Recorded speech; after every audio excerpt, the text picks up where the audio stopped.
Good morning, friends. Day 22 of Eastertide. I will ask the Father, and he will give you another advocate to help you and be with you forever. John 14, verse 16. There are moments in our lives when we need consolation. Someone may have misunderstood us or have made unfair judgment about us, may have betrayed us, or we may have been excluded from an activity either in our church or in other spaces. We might be going through a terrible depression, a sense of disconnection from people around us. We lose someone we love and are in deep pain. And so there are countless experiences when we feel disconnected. Maybe during this time of COVID-19, we miss being together as the people of God. We miss our fellowship at work. Whatever it may be, hold that feeling this morning and acknowledge it. But we need to know that we are not alone. We need someone who will be with us through it all. As Christ's followers, we celebrate the good news that the Paraclete or the Holy Spirit lives in us and consoles us.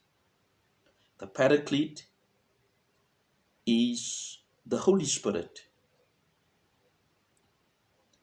John in his Gospel uses the word Paraclete in chapters 14 to 16 4 times. He also uses the word counselor or advocate. So the Holy Spirit has many words. It primarily speaks of someone who counsels us, defends us, speaks on our behalf, comes to our aid, and comforts us.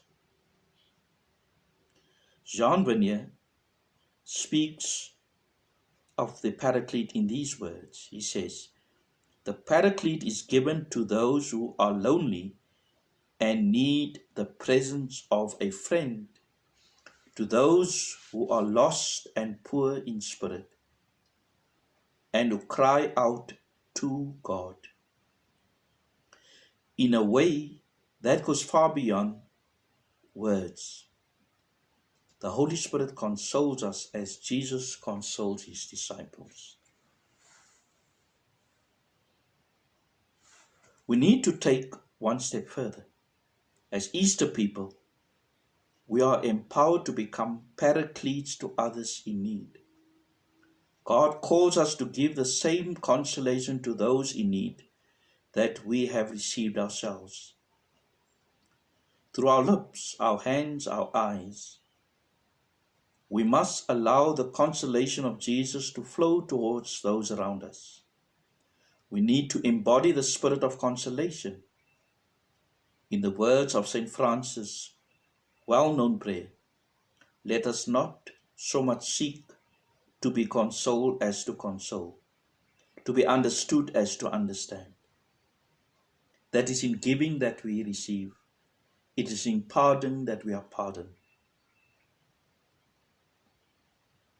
This is what the Holy Spirit comes to do in and through us. We are given the strength and the energy to witness to the consolation and comfort of God to a desperate and hurting world. How better to do this during this time? Right now, open yourself up to the breath of the Paraclete, breathing into you the consolation that only Jesus can give. Know that there is someone who has your back and who is there for you. Know that you are not alone. Take a moment and say the words of the prayer of St. Francis above. Lord, let not let us not so much seek to be consoled as to console, to be understood as to understand. Think of one person in need with whom you can spend a few moments today on a telephone. God bless.